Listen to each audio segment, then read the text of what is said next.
ಜನರ ಸಂಘ ಲೇಸು ಕಂಡಯ್ಯ, ದೂರ ದುರ್ಜನರ ಸಂಘ ಅದು ಭಂಗವಯ್ಯ. ಸಂಘ ಎರಡುಂಟು, ಒಂದು ಹಿಡಿ ಒಂದು ಬಿಡು, ಮಂಗಲ ಮೂರ್ತಿ ನಮ್ಮ ಕೂಡಲ ಸಂಗಮ ದೇವನ. ಬಹಳ ಪವಿತ್ರವಾಗಿರ್ತಕ್ಕಂಥ ಮಾತಿದು, ಬಹಳ ಪವಿತ್ರವಾಗಿರ್ತಕ್ಕಂಥ ಮಾತು. ಬಸವ ಶಿವಶರಣರು ಉಪದೇಶ ಮಾಡತಕ್ಕಂಥ ಮಾತಿದು. ಒಂದು ಹಿಡಿ ಒಂದು ಬಿಡು ಅಂತಾರ. ಒಂದು ಹಿಡಿ ಒಂದು ಬಿಡು. ಸಂಘ ಎರಡದಾವ, ಒಂದು ಹಿಡಿ ಒಂದು ಬಿಡು. ಒಂದು ಸಜ್ಜನರದ ಇನ್ನೊಂದು ದುರ್ಜನ. ಮತ್ತ ಸಜ್ಜನರಂತ ಯಾರಿಗೆ ಅನ್ಬೇಕ್ರಿ ಅಂತ ಕೇಳಿದ್ರೆ, ಸಜ್ಜನರಂತ ಯಾರಿಗೆ ಅನ್ಬೇಕು ಅಂತ ಕೇಳಿದ್ರೆ, ಧರ್ಮದ ಬಗ್ಗೆ ತಾ ತಿಳ್ಕೊಂಡಿರ್ಬೇಕು, ಧರ್ಮದ ಬಗ್ಗೆ ತಾ ತಿಳ್ಕೊಂಡಿರ್ಬೇಕು, ಆ ಧರ್ಮದ ದಾರಿಯೊಳಗ ನಡ್ಕೊಂಡಿರ್ಬೇಕು, ಧರ್ಮದ ಬಗ್ಗೆ ತಾ ತಿಳ್ಕೊಂಡಿರ್ಬೇಕು, ಧರ್ಮದ ದಾರಿಯೊಳಗ ನಡ್ಕೊಂಡಿರ್ಬೇಕು, ಮುಂದ ಆ ಧರ್ಮದ ಉಪದೇಶ ಇನ್ನೊಬ್ಬರಿಗೆ ಅವ ಮಾಡ್ತಿರ್ಬೇಕು. ಅವನಿಗೆ ಸಜ್ಜನ ಅಂತ ಕರೀತಾರೆ ಶಾಸ್ತ್ರದೊಳಗೆ. ನಾವೇನ್ ತಿಳ್ಕೊಂಡ್ರೆ ಕೆಂಪಂಗಿ ಹಾಕೊಂಡ ಚಲೋ ಅದಾನಂತ. ನಾವೇನ್ ಮಾಡಕತ್ತೇವಿ, ಕೆಂಪಂಗಿ ಹಾಕೊಂಡ ಚಲೋ ಇರ್ಬೇಕಂತ. ಕೆಂಪ ಬಿಳಿಯು ಕರಿಯುವುದಕ್ಕೆ ಏನಿಲ್ಲ, ಇದಕ್ಕೇನಿಲ್ಲ. ಅಧ್ಯಾತ್ಮದೊಳಗೆ ಏನದ ಅಂತ ಕೇಳಿದ್ರೆ, ಧರ್ಮದ ಬಗ್ಗೆ ಅವ ತಿಳ್ಕೊಂಡ್ ಹಂಗ ನಡ್ಕೊಂಡ್ ಇನ್ನೊಬ್ಬರಿಗೆ ಉಪದೇಶ ಮಾಡ್ತಿರ್ಬೇಕು. ಅದಕ್ಕೆ ಅವನಿಗೆ ಅಂತಾರ ಅಂತ ಕೇಳಿದ್ರೆ ಸಜ್ಜನ ಅಂತ ಕರೀತಾರ, ಸಜ್ಜನ ಅಂತ ಕರೀತಾರ. ಅದಕ್ಕೆ ನಿಜಗುಂಡ್ರು ಅಲ್ಲಿ ವೇದಾಂತದೊಳಗೆ ಕೊನೆ ಸ್ಥಳದೊಳಗೆ ಏನು ಉಪದೇಶ ಮಾಡ್ಯಾರಂದ್ರ, ಜಾಣನು ಲೌಕಿಕ ಹಾಗೂ ಪಾರಮಾರ್ಥ ಎರಡನ್ನು ಮಾಡದೆ ಕೂಡಿ ನಡೆಸುತ್ತೀಯನು ಎಂತು. ಯಾರಿಗೆ ಶರಣೆ ಅಂದ್ರು, ಯಾರಿಗೆ ಶರಣ ಅಂದ್ರು, ಯಾರಿಗೆ ಸಂತ ಅಂದ್ರು, ಯಾರಿಗೆ ಮಹಾತ್ಮ ಅಂತ ಕರೆದ್ರು ಅಂತ ಕೇಳಿದ್ರೆ, ಇದು ವೇದದೊಳಗಿಂದ ಐತಿ ಮಾತ. ಅಲ್ಲಿದು ಇಲ್ಲಿದು ಅಲ್ರಿದು, ಹಾದಿ ಬೀಜದ ಅಲ್ಲಿದು, ಸಂತಾಗಿಂದ ಅಲ್ಲಿದು, ಕೈಪಲ್ ಬಜಾರ್ದಾಗ ಟೆಸ್ಲಾರ್ ಅಂಗಡಿಯಾಗ ಆ ಕಡೆ ಕಡೆ ಸಿಗೋದು, ಕಿರಾಣಿ ಅಂಗಡಿಯಾಗ ಸಿಗಂತದ್ದು ಮಾತಲ್ಲ. ಇದು ವೇದದೊಳಗಿನ ಮಾತದ. ಏನು ಅಂತ ಕೇಳಿದ್ರೆ, ಜಾಣನು ಲೌಕಿಕ ಹಾಗೂ ಪಾರಮಾರ್ಥ ಎರಡನ್ನು ಮಾಡದೆ ಕೂಡಿ ನಡೆಸುತ್ತೀಯನು ಎಂತು. ಪ್ರಪಂಚ ಮತ್ತು ಪಾರಮಾರ್ಥ ಎರಡು ಬಿಡ್ಲಾರ್ದೆ ಜೋಡ್ ಕೂಡ ಹೊತ್ತುಕೊಂಡು ಚಂದಂಗೆ ಯಾವ ನಡೆಸ್ಕೊಂಡು ಹೊಂಟಾನ. ಪ್ರಪಂಚಕ್ಕೂ ಕೊರತೆ ಬಿದ್ದಿರಬಾರ್ದು, ಈ ಕಡೆ ಪಾರಮಾರ್ಥಕ್ಕೂ ಕೊರತೆ ಬಿದ್ದಿರಬಾರ್ದು. ಇವು ಎರಡು ಜೋಡಿಲೆ ಅವನ್ ಜಕ್ಕೊಂಡು ಹೊಂಟಾನ, ಅವನಿಗೆ ಶಾಣೆ ಅಂತ ಕರೀತಾರ ವೇದಾಂತದೊಳಗೆ, ವೇದದೊಳಗೆ ಹೇಳ್ತಾರ. ಬಹಳ ಪವಿತ್ರವಾಗಿರ್ತಕ್ಕಂಥ ಮಾತು. ನಮಗೇನಾಗ್ಯದ, ಅವನಿಗೆ ಹೆಂಡ್ರಿಲ್ಲ, ಮಕ್ಕಳಿಲ್ಲ, ಸನ್ಯಾಸಾನ, ಕೆಂಪ್ ಹಾಕೊಂಡಾನ, ಬಿಳಿ ಹಾಕೊಂಡಾನ, ಅವ್ ಕಾರ್ ಗಡೆ ಹೊಂಟಾನ, ಹೆಲಿಕಾಪ್ಟರ್ದಾಗ ಹೊಂಟಾನ, ನಾವು ಜೈ ಹೊಡ್ಕೊತ ಬೆನ್ ಹತ್ತಿದೆವು. ಅವನಲ್ಲಿ ಇರ್ತಕ್ಕಂಥ ಜ್ಞಾನ ಏನದ, ಅವನಿಂದ ನಮ್ಮ ಉದ್ಧಾರ ಆದಿತ್ತೇನು, ಅವನಿಂದ ನಮ್ಮ ಉದ್ಧಾರ ಆದಿತ್ತೇನು ಪ್ರಶ್ನೆ. ನಿಮ್ಗೆ ಅದೊಂದು ನೆನ್ಪು ಮಾಡ್ಕೊಂಡೆ ಮುಂದೆ ಬರ್ತೀನಿ. ಮೈತ್ರಾದೇವಿ ಮತ್ತು ಯಜ್ಞವಾಲಿಕರ ಸಂವಾದ. ಯಜ್ಞವಾಲಿಕರು ಎಲ್ಲಿದ್ರು ಅಂತ ಕೇಳಿದ್ರೆ, ಜನಕ್ ಮಹಾರಾಜ್ ಎಲ್ಲಿದ್ರಿ? ಜನಕ್ ಮಹಾರಾಜ್ ಎಲ್ಲಿದ್ದ? ರಾಮಚಂದ್ರ ಪ್ರಭು ಅಯೋಧ್ಯೆ ಪಟ್ಟಣದಾಗಿದ್ದ. ಮತ್ತು ಜನಕ ರಾಜ ಹೆಣ್ಣು ಕೊಟ್ಟ, ರಾಮಚಂದ್ರ ಪ್ರಭು ಹೆಣ್ಣು ಕೊಟ್ಟ ಜನಕ ಮಹಾರಾಜ ಅವ ಎಲ್ಲಿದ್ದ? ಮಿಥಿಲಾ ಪಟ್ಟಣದೊಳಗಿದ್ದ. ಮಿಥಿಲಾ ಪಟ್ಟಣದೊಳಗೆ ಜನಕ ಮಹಾರಾಜ ಇದ್ದ. ಎಲ್ಲ ಇತ್ತು, ಸರ್ವ ಸಂಪತ್ತಿತ್ತು. ಆದ್ರೂ ಕೂಡ ಯಜ್ಞವಾಲಿಕರಂತ ಒಬ್ಬ ಬ್ರಹ್ಮಜ್ಞಾನಿಯನ್ನು ತನ್ನ ಆಸ್ಥಾನದಾಗ ಇಟ್ಟುಕೊಂಡು ಅವರಿಗೆ ಉಣಿಸಿ ತಿನ್ನಿಸಿ ಸೇವಾ ಮಾಡಿ ಅವ್ರಿಗೆ ಇರ್ಲಕ್ಕೆ ವ್ಯವಸ್ಥೆ ಮಾಡಿಕೊಟ್ಟು ಏನ್ ಮಾಡ್ತಿದ್ದ ಜನಕ ಮಹಾರಾಜ ಅಂತ ಕೇಳಿದ್ರೆ, ಪ್ರತಿನಿತ್ಯ ಅವ್ರ ಮುಖದಿಂದ ಶಾಸ್ತ್ರ ಕೇಳ್ತಿದ್ರಿ. ಬರೇ ಅವ ಒಬ್ಬರೇ ಅಲ್ಲ, ಸಾವಿರಾರು ಮಂದಿ ಸಾಧು ಸತ್ಪುರುಷರು, ನಮ್ಮಂತವ್ರು ಶರಣರು ಸಂತರು ಬಂದು ಯಜ್ಞವಾಲಿಕರ ಮುಖದಿಂದ ಶಾಸ್ತ್ರ ಕೇಳ್ತಿದ್ರಂತ. ಸಾಮಾನ್ಯ ಜನರು ಅಲ್ಲ, ಸಾವಿರಾರು ಮಂದಿ ಸಾಧು ಸತ್ಪುರುಷರು ಏನ ಶಾಸ್ತ್ರ ಕೇಳೋ ಸಲುವಾಗಿ ಮಿಥಿಲಾ ಪಟ್ಟಣಕ್ಕೆ ಬಂದಿರಲ್ಲ, ಅವ್ರಿಗೆಲ್ಲರಿಗೆ ಇರ್ಲಕ್ಕೆ ವ್ಯವಸ್ಥೆ ಮಾಡಿದ ಜನಕ ಮಹಾರಾಜ. ಬಹಳ ಪವಿತ್ರವಾಗಿರ್ತಕ್ಕಂಥ ಮಾತು. ಯಜ್ಞವಾಲಿಕರ ಪ್ರತಿನಿಧಿ ಶಾಸ್ತ್ರ ಹೇಳ್ತಿದ್ರು. ಅವರಂತ ಬ್ರಹ್ಮಜ್ಞಾನಿಗಳು ಯಾರಿಲ್ಲ. ಮೈತ್ರ ಉಂಡು ತಿಂದು ಒಯ್ಯಾಕ ಬಂದವು. ತಾಯಿ ತಂದೆ ಇಬ್ರು ಕೂಡಿ ಸಂಕಲ್ಪ ಮಾಡಿದ್ರ ಮಗಳ ಲಗ್ನ ಮಾಡೋಣ ಅಂತೇಳಿ ಒಂದು ಯೋಗ್ಯ ವರ ಹುಡುಕಾಡ್ಕೊಂಡು ಮೈತ್ರನ ತಂದಿದ್ದ ಮನೆಗೆ ಬಂದ. ಮಗಳಿಗೆ ಹೇಳ್ದ, ತಂಗಿ ನಿನ್ನ ಸಲುವಾಗಿ ಒಂದು ವರ ಹುಡುಕಾಡ್ಕೊಂಡು ಬಂದೀನಿ, ಎಲ್ಲಾ ಐತಿ ಅಂದ. ಬೆಳ್ಳಿ ಬಂಗಾರ ರೊಕ್ಕ ರೂಪಾಯಿ ಸಂಪತ್ತ ಎಲ್ಲಾ ಸಿರಿ ಸಂಪತ್ತ ಐತಿ, ಅವನಿಗೆ ದಾರೆ ಎರೆದು ಕೊಡ್ಬೇಕಂತ ವಿಚಾರ ಮಾಡಿ ನಂದಾಗ ಮೈತ್ರ ಕೇಳಿದ್ರು, ಯಪ್ಪ ನಾ ರೊಕ್ಕ ರೂಪಾಯಿ ಬೆಳ್ಳಿ ಬಂಗಾರ ಕೇಳಿಲ್ಲ ನಿನಗೆ, ಅವನಲ್ಲಿ ಪುರುಷಾರ್ಥಗಳು ಅದಾವೇನು ಅಂತ ಕೇಳು. ಪುರುಷಾರ್ಥಗಳು ಅದಾವೇನಂದಾಗ ಅಪ್ಪಂದ, ಅವ ಪುರುಷ ಅದಾನ ತಿಳ್ಕೊಂಡೆ, ಅವ ಗಂಡಸ ಮಗ ಅದಾನ ತಿಳ್ಕೊಂಡೆ, ನಿನಗ ಒಯ್ದ ಅವನಿಗೆ ಕೊಡ್ಲಕತ್ತಿನ ತಂಗಿ, ಎಷ್ಟು ಹುಚ್ಚಿದ್ದೀನಿ ಅಂತ ಮಗಳಿಗೆ. ಯಪ್ಪ ನಾ ಕೇಳಿದ್ದು ಬ್ಯಾರೆ, ನೀ ತಿಳ್ಕೊಂಡುದು ಬ್ಯಾರೆ. ಪುರುಷಾರ್ಥಗಳಂದ್ರೆ ಯಾವುವು ಅಂತ ಕೇಳಿದ್ರ, ಧರ್ಮ, ಅರ್ಥ, ಕಾಮ, ಮೋಕ್ಷ ಅಂತ 4 ಪುರುಷಾರ್ಥಗಳು. ಧರ್ಮದ ದಾರಿ ಒಳಗ ನಡೆದಿರಬೇಕು. ಅರ್ಥ ಅಂದ್ರ ಸಂಪತ್ತನ್ನ ಧರ್ಮದ ದಾರಿ ಒಳಗೆ ಸಂಪತ್ತನ್ನ ಗಳಿಸಿರ್ಬೇಕು. ಅರ್ಥ ಅಂದ್ರ ಸಂಪತ್ತ, ರೊಕ್ಕ ರೂಪಾಯಿ ಬೆಳ್ಳಿ ಬಂಗಾರ ಹೊಲ ಮನಿ ಕಾರ ಗಾಡಿ ಗೋಡ ಏನದಾವೆಲ್ಲ ಎಲ್ಲ ಬಂದು ಇದ್ರಾಗ ಸಂಪತ್ತದೊಳಗೆ. ಧರ್ಮದ ದಾರಿ ಒಳಗೆ ಸಂಪತ್ತನ್ನ ಗಳಿಸಿರ್ಬೇಕು. ಮುಂದ್ ಹೋಗಿ ಮೂರನೇದು ಏನ್ ಹೇಳ್ಯಾರ ಅವರು? ಕಾಮ. ಕಾಮ ಅಂದ್ರ ನಿನ್ ಇಚ್ಛಾ. ಇಚ್ಛಾ, ನೀವ್ ಹೊಲ ತಗೋ, ಮನಿ ತಗೋ, ಗಾಡಿ ತಗೋ, ಗೋಡ ತಗೋ, ಬಂಗಾರ ತಗೋ, ಬೆಳ್ಳಿ ತಗೋ, ನೀ ಬೇಕಾದ ಚೈನಿ ಮಾಡಿ ತಿರುಗಾಡಿ ಬೇಡಂಗಿಲ್ಲ. ಧರ್ಮದ ದಾರಿ ಒಳಗೆ ಗಳಿಸಿರ್ತಕ್ಕಂಥ ಸಂಪತ್ತ ಅದನ್ನು ನಿನ್ನ ಕಾಮನೆಗಳಿಗಾಗಿ ವಿನಿಯೋಗ ಮಾಡದಿ ಅಂದ್ರ ಮೋಕ್ಷದ ಬಾಗಿಲು ತಾನೇ ತೆರೀತಂತ. ತಾನೇ ನೀ ತೆರೆದ್ಬೇಕಾಗಿಲ್ಲ, ನೀ ತೆರೆದ್ಬೇಕಾಗಿಲ್ಲ, ಅದು ತಾನೇ ತೆರಿತೈತಂತ. ಧರ್ಮ ಅರ್ಥ ಕಾಮ ಮೋಕ್ಷ ಎಂಬ ಪುರುಷಾರ್ಥಗಳು ಅವನಲ್ಲಿ ಅದಾವೇನಪ್ಪ ಅಂತ ಮೈತ್ರ ಕೇಳಿದ್ರು. ಯವ್ವ ಅವ ಅವನಲ್ಲಿ ಹೆಂಗ್ ಸಿಗ್ತಾವು? ಅವ ಸಕ್ರಿ ತುಪ್ಪ ತಿಂದು ತೂಗು ಮನ್ಸಿನ ಕೂತ್ ಕಣ್ಣು ಮುಚ್ಚಿ ಕಣ್ಣು ತೆರಿತಾನ. ಕೈಗೊಂದು ಆಳ ಕಾಲಿಗೊಂದು ಆಳ ಚೌರ ಬೀಸ್ಲಕ್ಕದಾರ, ಚೌರ ಬೀಸ್ಲಕ್ಕದಾರ. ತಾಸಿಗೊಂದ್ ಜೋಡ ಅರ್ಬಿ ಬದಲಾಸ್ತಾನ ಮೈ ಮೇಲೆ. ಬೆಳ್ಳಿ ಬಂಗಾರ ವಸ್ತ್ರ ಹೊಡೆದು ಸಾಕಟ್ಟದ ರೊಕ್ಕ ರೂಪಾಯಿ ಬೆಳ್ಳಿ ಬಂಗಾರ ಆಸ್ತಿ ಅಂತ ಸಾಕಟ್ಟದ ದೊಡ್ಡ ಸಾವುಕಾರ. ಅವನಲ್ಲಿ ಇವೆಲ್ಲ ಹೆಂಗ್ ಸಿಗ್ತಾವ ಅಂದ. ಯಾಕೆಂದ್ರ ಮೈತ್ರ ಅವನಲ್ಲಿ ಪುರುಷಾರ್ಥಗಳು ಇರ್ಲಿಲ್ಲ ಅಂದ್ರ ಅವನು ನಾವ್ ಮಾಡ್ಕೊಳಂಗಿಲ್ಲ ಲಗನ. ನಮ್ಮ ಮಕ್ಕಳಾಗಿದ್ದಾರೆ, ನಿಮ್ ಮಕ್ಕಳಾಗಿದ್ದಾರೆ. ಗೊತ್ತ ತಿನ್ನಂಗಿದ್ರ ಸಾಕಪ್ಪ, ನೆಳ್ಳಾನ ಕಾಲ ಬಿಸಿಲಾಗಿ ಇಡ್ಲಾರ್ದಂಗಿದ್ರ ಸಾಕಪ್ಪ, ನಿನಗ್ ಪುಣ್ಯ ಹತ್ಲಿ. ನಿಂದ 4 ಎಕರೆ ಹೊಲ ಮಾರ ಖರೆ ನನಗೊಯ್ದು ಅದೇ ಮನಿ ಕೊಡೋತ ನಮ್ಮ ಮಕ್ಕಳು. ಹೌದಿಲ್ಲ ಮೈತ್ರ ಅಂದಳು? ಪುರುಷಾರ್ಥಗಳು ಇಲ್ಲಂದ್ರ ಅವ ಅವಶ್ಯಕತೆ ಇಲ್ಲ ನನಗ. ಅದ್ ಹೆಂಗ ತಂಗಿ ಅಂದ? ಯಾವನಲ್ಲಿ ಪುರುಷಾರ್ಥಗಳದಾವು, ಯಾವ ಬ್ರಹ್ಮಜ್ಞಾನಿ ಅದಾನ, ಯಾವ ತತ್ವಜ್ಞಾನಿಗಳದಾನ, ತನ್ನನ್ನ ಯಾವ ತಿಳ್ಕೊಂಡಾನ ಅವನು ನಾನೇ ಹುಡುಕಾಡ್ತೀನಿ ಅಂದಳಕಿ. ಮನಿ ಬಿಟ್ಟು ಬಾದಳ ಮೈತ್ರ. ಎಲ್ಲಿಗೆ ಬಂದಳು ಅಂದ್ರೆ ಯಜ್ಞವಾಲಿಕರ ಕಡೆ ಬಂದಳು. ಬಂದ್ ಯಜ್ಞವಾಲಿಕರ ಪಾದಿಗೆ ಬಿದ್ದಳು. ಯಪ್ಪ ನಿಮ್ಮ ಸನ್ನಿಧಾನಕ್ಕೆ ಬಂದೀನಿ, ತತ್ವಜ್ಞಾನ ಉಪದೇಶ ಮಾಡ್ರಿ ನನಗದು.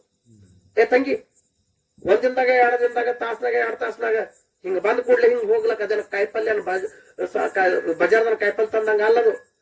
ತತ್ವಜ್ಞಾನ ತಿಳ್ಕೊಬೇಕಾಗಿತ್ತಂದ್ರ ಗುರುವಿನ ಆಳಿನ ಆಳಾಗಿ, ದಾಸಾನ ದಾಸಾಗಿ, ಪಾದ ಸೇವಾ ಮಾಡಿ. ಸೇವಾ 4 ಹೇಳ್ತಾರ ಅವ್ರ ಶಾಸ್ತ್ರದೊಳಗ.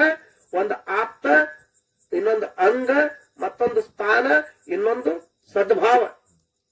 ಆಪ್ತ ಅಂಗ ಸ್ಥಾನ ಸದ್ಭಾವ ಸೇವಾ ಮಾಡಿ ಗುರುವಿನ ಆಳಿನ ಆಳಾಗಿ, ದಾಸಾನ ದಾಸಾಗಿ, ಪಾದ ಸೇವಾ ಮಾಡಿ ಗುರುವಿನ ಪಾದ ಕೆಳಗಿರಬೇಕಾಗ್ತದ ತಂಗಿ. ಹಂಗಲ್ಲ ಯಪ್ಪ, ಸೇವಾ ಮಾಡೋ ಸಲುವಾಗಿನೇ, ಶಾಸ್ತ್ರ ನಿನ್ನ ಮುಖದಿಂದ ಕೇಳೋ ಸಲುವಾಗಿನೇ, ಆತ್ಮಜ್ಞಾನ ಮಾಡ್ಕೊಳ್ಳೋ ಸಲುವಾಗಿ, ಬ್ರಹ್ಮಜ್ಞಾನ ಪಡ್ಕೊಳ್ಳೋ ಸಲುವಾಗಿ ನೀನು ಸನ್ನಿಧಾನಕ್ಕೆ ಬಂದೀನಿ ಅಂದ್ರು. 1 ದಿನದಾಗ 2 ದಿನದಾಗ ಆಗಲ್ಲ ತಂಗಿ. ಹಗಲ್ 12 ವರ್ಷ, ಇರುಳು 12 ವರ್ಷ ಸೇವಾ ಮಾಡ್ಕೊಂಡು ಇಲ್ಲೇ ಇರ್ಬೇಕಾಗ್ತದ ಆಶ್ರಮದಾಗ ಅಂದಾಗ. ಯಪ್ಪ ನಾ ಎಲ್ಲಾನೇ ಬಿಟ್ಟು ಬಂದಿದ್ದ, ಇಲ್ಲೇ ಇರ್ತ, ನೀನು ಸೇವಾ ಮಾಡ್ತ, ಅಂತಃಕರಣ ಪೂರ್ವಕವಾಗಿ ಸೇವಾ ಮಾಡ್ತ. ಅಂತಃಕರಣ ಕಡೆಗೆ ಹೋದ ಬಳಕ ಮತ್ತ ಅದ್ರೊಳಗ 4 ವಸ್ತುಗಳದಾವ್ರಿ. ಅಂತಃಕರಣದೊಳಗ 4 ವಸ್ತು ಅದಾವ್ರಿ. ಒಂದು ಮನಸ್ಸ, ಇನ್ನೊಂದು ಬುದ್ಧಿ, ಮತ್ತೊಂದು ಚಿತ್ತ, ಇನ್ನೊಂದು ಅಹಂಕಾರ ಅಂತ. ಅಂತಃಕರಣ ಚತುಷ್ಟಯಗಳ ಅಂತ ಕರೀತಾರೆ ಇದಕ್ಕೆ. ಇವಕ್ ವೇದಾಂತೊಳಗಿನ ಮಾತಿವು, ಶಾಸ್ತ್ರೊಳಗಿನ. ಈ ಅಂತಃಕರಣ ಸ್ವಚ್ಛ ಇಟ್ಕೊಂಡು ನಿನ್ನ ಸೇವಾ ಮಾಡ್ತೀನಿ ಅಂತ ಯಜ್ಞವಾಲಿಕರ ಕಾಲಿಡದಾಗ ಯಜ್ಞವಾಲಿಕರನ್ನ ಮಾತು ಹೇಳಿದ್ರು. ಹೇಳ ತಂಗಿ, ವಯಸ್ಸಿಗೆ ಬಂದ ಹೆಣ್ಮಗಳು, ನೀ ಇಲ್ಲಿ ಆಶ್ರಮದಾಗ 12 ವರ್ಷಗಟ್ಲೆ ಇಲ್ಲೇ ಇದ್ರ ಈ ಜಗತ್ತಿನ ಜನ ನಮಗ ಅಪವಾದ ಕೊಡ್ತದವ. ನಿನ್ನ ಮನೆಗೆ ನೀ ಹೋಗು ಅಂದ್ರು ಗುರುಗಳು. ಅಪವಾದ ಕೊಡ್ಲಾರ್ದಂಗ ಒಂದು ಹಾದಿನೇ ಹುಡುಕಾಡ್ಕೊಂಡ್ ಬಂದೇನ್ರಿ ಗುರುಗಳ. ಅದೇ ಬರೋಬರಿ ಆಗ್ತದ ನೋಡ್ರಿ ಅನ್ನೋ. ಏನು ಅಂದ್ರು, ನಾನ್ ನಿಮ್ಮ ಲಗ್ನ ಮಾಡ್ಕೊಂಡು ನಿಮ್ಮ ಕೈಲಿ ಒಂದು ತಾಳಿ ಕಟ್ಟಿಸ್ಕೊಂಡು ನಿಮ್ಮ ಧರ್ಮ ಪತ್ನಿಯಾಗಿ, ನಿಮ್ಮ ಅರ್ಧಾಂಗಿನಿಯಾಗಿ ನಾನ್ ನಿಮ್ಮ ಸನ್ನಿಧಾನದಾಗ ಕುತ್ಕೊಂಡು ಶಾಸ್ತ್ರ ಕೇಳ್ತೇನ್ರಿ ಅಂದಳು ಮೈತ್ರ. ಹೀಗದವ, ನನ್ನ ಮದುವೆ ಮಾಡ್ಕೊಂಡು ಇಲ್ಲೇ ಆಶ್ರಮದಾಗ ಇದ್ಕೊಂಡು ನನ್ನ ಧರ್ಮ ಪತ್ನಿಯಾಗಿ, ನನ್ನ ಮಡದಿಯಾಗಿ ನೀ ಶಾಸ್ತ್ರ ಕೇಳ್ತಲ್ಲ, ಅದಕ್ಕೆ ನಾನು ಒಪ್ಪಗೋತ. ಖರೆ ಈಗಾಗಲೇ ನಂದೊಂದು ಮದುವೆ ಆಗ್ಯದ, ಮನೆಯಾಗ ಒಬ್ಬಾಕಿ ನನ್ನ ಹೇಳ್ತದಾಳ. ನಾ ಮತ್ತೊಂದು ಇನ್ನು 2ನೇ ಲಗ್ನ ಮಾಡ್ಕೋಬೇಕಾದ್ರ ಅಕ್ಕಿನ ಪರ್ಮಿಷನ್ ಬೇಕಲ್ಲ. ಕಾತ್ಯಾಯನಿ ಅಂತೇಳಿ ಮೊದಲೇ ಹೇಳ್ತಿ ಯಜ್ಞವಾಲಿಕರಿಗೆ, ಅಕ್ಕಿನ ಪರ್ಮಿಷನ್ ಸಿಕ್ಕರೆ ಮತ್ತೊಬ್ಬಕಿನ ಮಾಡ್ಕೊಳಕ್ ಬರ್ತದೆ 2ನೇ ಲಗ್ನ. ಮತ್ತ ಮೊದಲನೇ ಹೆಂಡತಿ ಪರ್ಮಿಷನ್ ಇಲ್ಲದೆ 2ನೇದ್ ಲಗ್ನ ಮಾಡ್ಕೊಳಕ್ ಬರಂಗಿಲ್ಲವ. ಅದು ಶಾಸ್ತ್ರಕ್ಕೆ ವಿರೋಧ ಆಗ್ತದ, ಕೈವಲ್ಯ ಆಗಂಗಿಲ್ಲ. ಕೈವಲ್ಯದ ಮಾರ್ಗದೊಳಗಿದ್ದವ್ರು ನಾವು, ವೇದಾಂತದೊಳಗೆ ಬ್ರಹ್ಮಜ್ಞಾನಿಗಳು ಅಂತ ಯಜ್ಞವಾಲಿಕರೆಲ್ಲ ಹೇಳಿದ್ರು. ಅವಾಗ ಆ ಮೈತ್ರ ಅಂದ್ರು, ನಾನೇ ಹೋಗಿ ಕಾತ್ಯಾಯಿನಿ ಸೇವಾ ಮಾಡಿ ಕಾತ್ಯಾಯಿನಿ ಮನಸ್ಸು ಒಲಸಿ ಆಕಿನ ಕೈಲಿ ಹೊರಗೆ ಪಡ್ಕೊಂಡು ಆಕಿನ ಪರ್ಮಿಷನ್ ತಗೊಂಡ್ ಬರ್ತೇನ್ರಿ ಅಂತ ಹೇಳಿ ಆಶ್ರಮದಿಂದ ಮನಿಗೆ ಹೋದಳಕಿ ಮೈತ್ರ. ಹೋಗಿ ಕಾತ್ಯಾಯಿನಿ ಪಾದಿಗೆ ಬಿದ್ದು, ನಿಮ್ದು ಏನದ ಸೇವಾ ಹೇಳ್ರಿ, ಮುಪ್ಪಾವಸ್ಥೆ ಆಗ್ಯದ, ಶರೀರ ಹಣ್ಣಾಗ್ಯದ, ನಿಮ್ ಸೇವಾ ಮಾಡ್ತೀನಿ ಅಂತ ಹೇಳಿ ತಿಳ್ಕೊಂಡು ಯಜ್ಞವಾಲಿಕರ ಮನಿಗೆ ಹೋಗಿ 12 ವರ್ಷ ಮೈತ್ರ ಕಾತ್ಯಾಯಿನಿದ ಸೇವಾ ಮಾಡಕತ್ತೋಳ್ರಿ. ಕೈಕಾಲು ಒತ್ಲಕತ್ತೋ, ಜಳಕ ಮಾಡ್ಸ್ಲಕತ್ತೋ, ಬಟ್ಟಿ ತೊಳಾಕತ್ತೋ, ಅಡಿಗೆ ಮಾಡಿ ಊಟ ಮಾಡ್ಸ್ಲಕತ್ತೋ, ಸುಖ ದುಃಖ ಸಣ್ಣ ಕೂಸಿನ ಹೆಂಗ ಜೋಪಾನ ಮಾಡ್ತೇವಲ್ಲ ಹಂಗ ಕಾತ್ಯಾಯಿನಿದ ಸೇವಾ ಮಾಡತ್ತವ ಮೈತ್ರ. ಎಷ್ಟು ವರ್ಷ ಸೇವಾ ಮಾಡಿದ್ರು ಅಂದ್ರೆ 12 ವರ್ಷ ಸೇವಾ ಮಾಡಿದ್ರು. ಮೈತ್ರಾನ ಸೇವಾ ನೋಡಿ ಕಾತ್ಯಾಯಿನಿ ಒಂದು ದಿನ ಪ್ರಸನ್ನ ಆದಳು. ತಂಗಿ, ಇಟ್ಟು ದಿನ ನೀ ಸೇವಾ ಮಾಡಿದಿ, ನಿನ್ನ ಭಕ್ತಿಗೆ ನಾ ಮೆಚ್ಚಿದ, ನೀ ಏನ್ ಬೇಡ್ತಿ ಬೇಡ ನಿನ್ ಕೊಡ್ತ ಅಂತ ತಲೆ ಮೇಲೆ ಕೈ ಇಟ್ಟಾಗ ಕಾತ್ಯಾಯಿನಿಗೆ ಅಂದಳು ಮೈತ್ರ, ಏನೂ ಇಲ್ಲವ, ನನ್ಗೆ ಏನೇನು ಬೇಕಾಗಿಲ್ಲ, ಒಂದೇ ಒಂದು ಸಣ್ಣ ಮಾತ ಏನಂತ ಕೇಳಿದ್ರ ಬ್ರಹ್ಮಜ್ಞಾನ ಪಡ್ಕೊಳ್ಳೋ ಸಲುವಾಗಿ ಗುರುಗಳ ಸನ್ನಿಧಾನಕ್ಕೆ ಬಂದಾಗ ಗುರುಗಳು ತಿರಸ್ಕಾರ ಮಾಡ್ಯಾರ. ಯಾಕಂದ್ರ ಮೊದಲೇ ಹೆಂಡತಿ ಪರ್ಮಿಷನ್ ಇದ್ರನೆ ಮತ್ತೊಂದು ಮಾಡ್ಕೊಳಕ್ ಬರ್ತದಂತ. ನಾ ಯಜ್ಞವಾಲಿಕರ ಧರ್ಮ ಪತ್ನಿ ಆಗ್ಲಕ್ ಅವ್ರ ಕೈ ಹಿಡಿದು 2ನೇ ಹೆಂಡತಿ ಆಗಿ ಅವ್ರ ಸನ್ನಿಧಾನ ಕುತ್ಕೊಂಡು ಶಾಸ್ತ್ರ ಕೇಳ್ತೀನಿ. ಶರೀರ ಸುಖ ನನಗ್ ಬೇಕಾಗಿಲ್ಲ, ಆತ್ಮ ಸುಖ ಬೇಕಾಗ್ಯದ. ಸುಖ ಎರಡದಾವ್, ಒಂದು ಶರೀರ ಸುಖ, ಇನ್ನೊಂದು ಆತ್ಮದ ಸುಖ. ನಾ ಆತ್ಮ ಸುಖ ಪಡ್ಕೊಳ್ಳೋ ಸಲುವಾಗಿ, ಆತ್ಮಜ್ಞಾನ ಮಾಡ್ಕೊಳ್ಳೋ ಸಲುವಾಗಿ ಗುರುಗಳ ಸನ್ನಿಧಾನಕ್ಕೆ ಬಂದೀನಿ. ಬರೇ ಲಗ್ನ ಮಾಡ್ಕೊಂಡು ಶಾಸ್ತ್ರ ಕೇಳಕ್ ಪರ್ಮಿಷನ್ ಕೊಡುವ ಅಂದಾಗ ಹುಚ್ಚಿ 12 ವರ್ಷ ಹಿಂದೆ ಹೇಳಿದ್ರ ಏನಕ ನಿನಗ ಆತ್ಮಜ್ಞಾನಿ ಆಗ್ತಿತ್ತಲ್ಲ, ಸುಮ್ಮನೆ ಯಾಕೆ ಸಮಯ ಹಾಳು ಮಾಡದಿ, ಟೈಮ್ ವೇಸ್ಟ್ ಆಯ್ತು, ನಡಿ ಅಂತ ತಿಳ್ಕೊಂಡು ಕಾತ್ಯಾಯಿನಿನೇ ಬಂದು ಮುಂದೆ ನಿತ್ಯ ಯಜ್ಞವಾಲಿಕರಿಗೆ ಮತ್ತು ಮೈತ್ರಾಗ ಲಗ್ನ ಮಾಡಿ ಏನ್ ಮಾಡುದು ಅಂತ ಕೇಳಿದ್ರೆ ಅಕ್ಕಿ ಕಾಳು ಹಾಕದಳತ್ತ. ಇನ್ನೇನು ಗಂಡ ಹೇಳ್ತೀನಿ ಆಗ್ಯಾರ, ಗಂಡ ಕೂತು ಶಾಸ್ತ್ರ ಉಪದೇಶ ಮಾಡಕತ್ತಾನೆ, ಹೇಳ್ತಿ ಕೂತು ಶಾಸ್ತ್ರ ಕೇಳಕತ್ತಾಳ. ಅವಾಗ ಯಜ್ಞವಾಲಿಕರ ಒಂದು ಮಾತು ಹೇಳ್ತಾರ, ತಲೆಗಿಟ್ಟಗೋರಿ. ಯಜ್ಞವಾಲಿಕರ ಒಂದು ಮಾತು ಹೇಳ್ತಾರ ಮೈತ್ರಾಗ, ಏನಂತ ಕೇಳಿದ್ರ ಆತ್ಮಜ್ಞಾನ ಪಡ್ಕೋಬೇಕು ಅಥವಾ ಬ್ರಹ್ಮಜ್ಞಾನ ಪಡ್ಕೋಬೇಕು, ನಾ ಪಂಡಿತ ಆಗ್ಬೇಕು ಅಥವಾ ನಾ ಉದ್ಧಾರ ಆಗ್ಬೇಕಂತ ಎಲ್ಲರಿಗೂ ಇರ್ತದ. ಎಲ್ಲರಿಗೂ ಎಪ್ಪತ್ತು ಇರ್ತದೆ ಭೂಮಿ ತಲೆ ಹುಟ್ಟಿದವ್ರಿಗೆಲ್ಲ. ಮತಿ ಉಂಟೆ ಜಡರಿಗೆ ಅದ್ವೈತವನ್ನ ಅರಿಯಲಿಕ್ಕೆ ಸತಿ ನೀನೇ ಸುಕೃತಳು, ಬೇಡವೇನು ಕೇಳು. ಬಹಳ ಪವಿತ್ರವಾಗಿರ್ತಕ್ಕಂಥ ಮಾತ ಪರಮಾನುಭವ ಬೋಧನವಾಗ ಮೊದಲಿಗೆ ಉಪದೇಶ ಮಾಡ್ಯಾರ ಈ ಮಾತ. ಎಲ್ಲರಿಗೆ ಮತಿ ಉಂಟೆ ಜಡರಿಗೆ ಅಂದ್ರ ಎಲ್ಲರಿಗೂ ಈ ಬುದ್ಧಿ ಐತೇನು? ಇಲ್ಲ. ನೀನೇ ಸುಕೃತಳು ಅಂದ್ರ ಬಹಳ ಜನ್ಮದ ಪುಣ್ಯ ನಿನ್ನಂತ ಐತ. ಸಂತರು ಹೇಳಿಲ್ರಿ, ನಮ್ಮ ಸಂತರು, ಮಹಾರಾಷ್ಟ್ರ ಸಂತರು, ಬಹುತ ಸುಕೃತ ಆಚೆ ಜೋಡಿ ಮನು ನೀ ವಿಠಲ ಅವಡಿ ಅನಂತ ಜನ್ಮದ ಪುಣ್ಯ ಇದ್ದಕ್ರ ಗುರು ಸನ್ನಿಧಾನ ಸಿಗ್ತದ, ಅನಂತ ಜನ್ಮದ ಪುಣ್ಯ ಇದ್ದಕ್ರ ಸಂತರ ಸಮಾಗಮ ಸಿಗ್ತದ, ಅನಂತ ಜನ್ಮದ ಪುಣ್ಯ ಇದ್ದಕ್ರ ಮಹಾತ್ಮರ ಸಮಾಗಮ ಸಿಗ್ತದ, ಅನಂತ ಜನ್ಮದ ಪುಣ್ಯ ಇದ್ದಕ್ರ ಸತ್ಸಂಗ ಸಿಗ್ತದ. ಸತ್ಯದ ಸಂಘ ಅಂದಾರ ಇದಕ್ಕೆ. ಮಡದಿಗೆ ಅದೊಂದು ಮಾತು ಹೇಳ್ತಾರೆ, ಮತಿ ಉಂಟೆ ಜಡರಿಗೆ ಅದ್ವೈತವನ್ನು ಅರಿಯಲಿಕ್ಕೆ ಸತಿ ನೀನೆ ಸುಕೃತಳು ಪೇಳುವೆನು ಕೇಳುವಂತ ಕೇಳ್ಕೋತ ಯಜ್ಞವಾಲಿಕರು ಹೋಗ್ಯಾರ. ಮೈತ್ರ ಕೇಳ್ಕೋತ ಹೋಗ್ಯಾಳ. ಕೇಳಿ ಕೇಳಿ ಕೇಳಿ ಕೇಳಿ ಕೇಳಿ ಸುಖ ಆನಂದ ಆಯ್ತು. ಈ ಲೌಕಿಕದ ಯಾವ ವ್ಯವಹಾರ ಅವಳು ತಲೆಗೆ ಉಳಿದಿತ್ತಲ್ಲ ಮೈತ್ರಾಗ, ಪಾರವಾರ್ಥ ತಲೆ ತುಂಬಿ ಹೋಗಿತ್ತು. ಬ್ರಹ್ಮಜ್ಞಾನ ಆಯ್ತು. ಕೊನೆಗೊಂದಿನ ಪಾಲಿಟ್ರ ಪಾಲ, ಇಡೀ ಹೊಲ ಮನಿ ಆಸ್ತಿ ಒಡವೆ ವಸ್ತ್ರ ರೊಕ್ಕ ರೂಪಾಯಿ ಬೆಳ್ಳಿ ಬಂಗಾರ ಏನ್ ಸಂಪತ್ತಿತ್ತಲ್ಲ ಎಲ್ಲಾ ಒಂದ್ ಪಾಲ ಮಾಡಿದ್ರು. ಮತ್ತ ಯಜ್ಞವಾಲಿಕರ್ನ ಒಂದ್ ಪಾಲಕ್ ಇಟ್ರತ್. ಯಾವಾಗ ಹಿಡ್ಕೋರಿ ಇಬ್ರು ಅಂದ್ರು. ಕಾತ್ಯಾಯಿನಿ ಅಂದ್ರು ಹೊಲ ಮನಿ ಏನ್ ಆಸ್ತಿ ಅಂತ ಸ್ಥಿತಿಲ್ಲ, ಅದು ನನಗಿರ್ಲಿಲ್ಲ. ಆಕಿಗೆ ಶಾಸ್ತ್ರ ರುಚಿನೇ ಇಲ್ಲ. ಮೈತ್ರ ಅಂದ್ರು ನನ್ನ ಗುರುಗಳು ಒಬ್ರಿದ್ರು ಸಾಕು. ಪತಿದೇವ್ರ ಅವ ಒಬ್ಬ ಇದ್ರು ಸಾಕು. ಯಾಕಂದ್ರ ಬ್ರಹ್ಮಜ್ಞಾನಿ ಅದನ. ಅಂತಪ್ಪ ಸದ್ಗುರುವಿನ ಸೇವಾ ಮಾಡುವಂತ ಭಾಗ್ಯ ನನಗೆ ಸಿಕ್ಕರು ಸಾಕಂತ ಈಗ ಮೈತ್ರಾಗತಾರ. ಏನು ಅಂತ ಕೇಳಿದ್ರ ಶ್ರೇಷ್ಠವಾಗಿರ್ತಕ್ಕಂಥ ಮನುಷ್ಯ ಜನ್ಮದ ಸಾರ್ಥಕತೆ ಮಾಡ್ಕೊಂಡು ಇತಿಹಾಸದೊಳಗೆ ಉಳಿತು ಪರಮಾನುಭವ ಬೋಧೆ ಅಂತ ಒಂದು ಗ್ರಂಥ ತಯಾರು ಮಾಡಿಟ್ಟು ತಲೆಗಟ್ಟುಗಳು. ಈಗ ತಾನೇ ನೀವು ಕೇಳಿದ್ದು ಯೋಗ ವಸಿಷ್ಠ ಮತ್ತು ರಾಮದೇವರ ಸಂವಾದ.